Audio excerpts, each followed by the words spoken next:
What is up, guys? It's the Sound Alchemist, and hopefully everybody's doing good, because I am, because I took a 3-day break after that 13 days of Halloween, and hopefully you guys saw it, because we ended it with a bang. I wrote a creepypasta about the demon Kulaba, which is probably the grossest, most horror lore in all of 40k. And I got my wife to voice it, so you guys can go ahead and check it out. I think it did wonders to really showcase the scariness of what it's like to be captured by the unknown. Because most people don't know about like Space Marines and all that, and to be taken like captive and used as a slave and whatnot is a pretty devastatingly haunting experience. So go ahead and check it out. However, this video I'm going to be talking about a game that we played this past Sunday that got us really inspired to make it better. So on one of the 13 days of Halloween, I talked about zombies, the zombie plague, and I also talked about how Mini Wargaming did a zombie kind of like battle royale years ago. So I went over to Mini Wargaming and saw how they played this game. It was interesting because it was essentially a free-for-all, and you had zombies also in the mix. Now zombies were basically being played by, I don't know, like if you're playing a video game, it essentially was the computer. The AI was controlling the zombies, and everybody else would be controlling their own army. So when we played it, we essentially did a player versus player versus player versus zombies match in a 4x4 table. Us, the people, Gershwin and I and a buddy of ours, we had to make our army based on unbound rules with like only 200 points.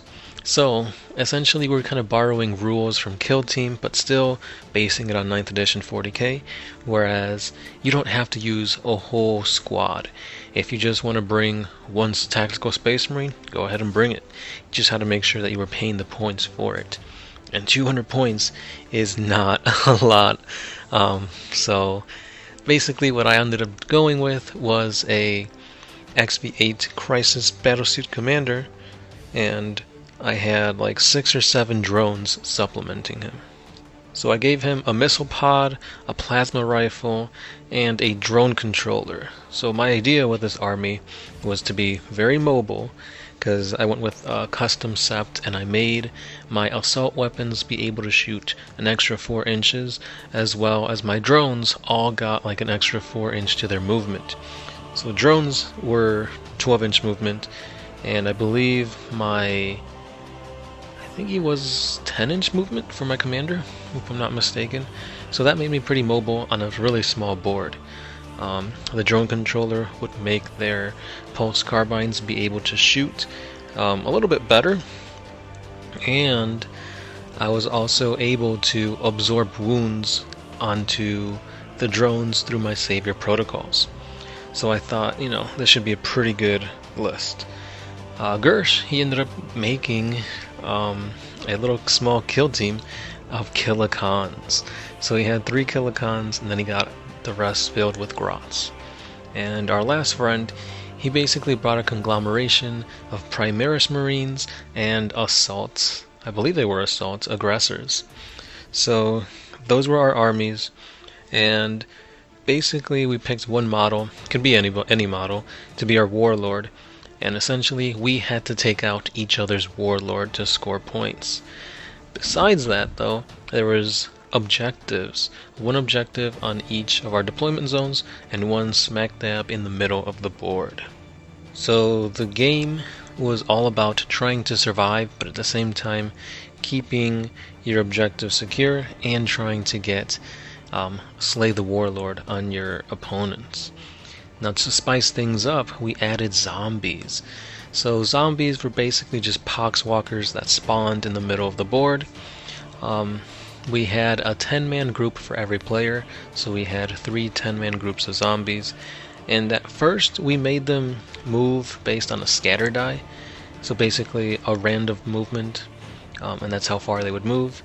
if somebody shot a weapon, like let's say Gersh's kilocons shot at my drones, the noise would attract the zombies towards them.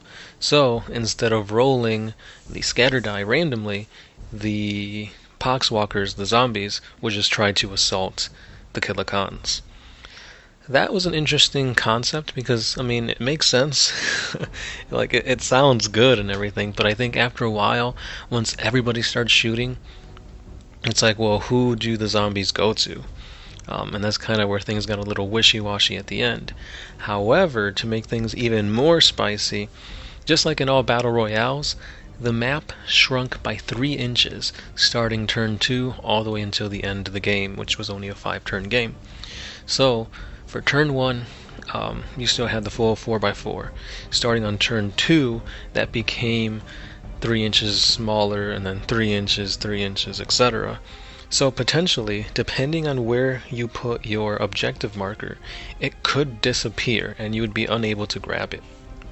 So the way we played it was this shrinking of the game map was the massive horde surrounding the board. So we had a horde of zombies that was getting closer and closer, and if you were swallowed by this 3-inch bubble that got smaller, they'd be gone. Like, you wouldn't be able to get your model back. It's just completely destroyed, as well as the objective marker. So that was pretty cool because it made the game a lot more tighter, less places to run, and was it the cherry on top? Yeah, I was about to say strawberry. No, but the cherry on top was that at the end of every turn, starting on turn 2, or at the beginning of every turn, starting on turn 2, we would roll a d6. On a 1, nothing would happen. On a 2, an extra 10-man squad of poxwalkers would spawn in. On a 3, instead of it being poxwalkers, it was plague bearers. On a 4, a chaos terminator lord would come in. On a 5, a Nurgle demon prince. And on that juicy 6, Mortarion himself would make an appearance. Now, we're only playing 200 points. There's no way in hell any of us would be able to survive Mortarion. Unfortunately, that never happened during the game. The game was really intense, and it started getting a little bit strategic at the end, because it's like, well, do I shoot? Do I go to higher ground? Should I stay on my objective, but also risk getting swallowed by the storm? Or the horde, in this case. It was fun. It was a lot of fun. The thing, though, was that we kept rolling 2s and 3s. So, like, by the end of the game, there was 3 squads of plague bearers and like 4 or 5 squads of poxwalkers, and they were just consuming everything. I lost my warlord to a swarm of plague bearers in close combat. Yes, town close combat. Don't get there because you will die.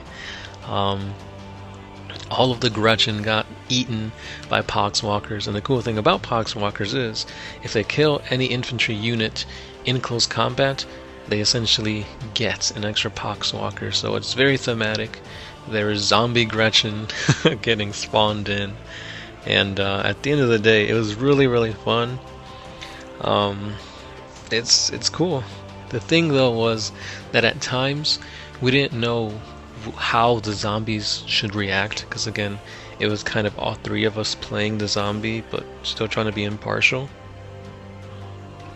So if you guys have played a scenario similar to this, how would you play it? Would you just bring in a 4th person to be the lone zombie player?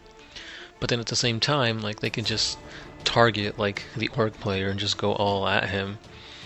Well, I guess that would make sense too, I guess, because I mean, I would still be fighting against another person, and I'd be like thankful that, you know, I don't have to worry about the horde, but at the same time, say Mortarion shows up, then I'm screwed. I don't know.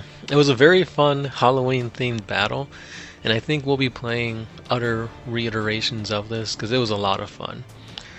Big ups to Mini Wargaming for this idea that they came up with like 5 years ago.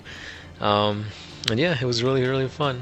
If you want to see the kilocons that Gershwin actually made for this special battle report, check out the video that he did yesterday.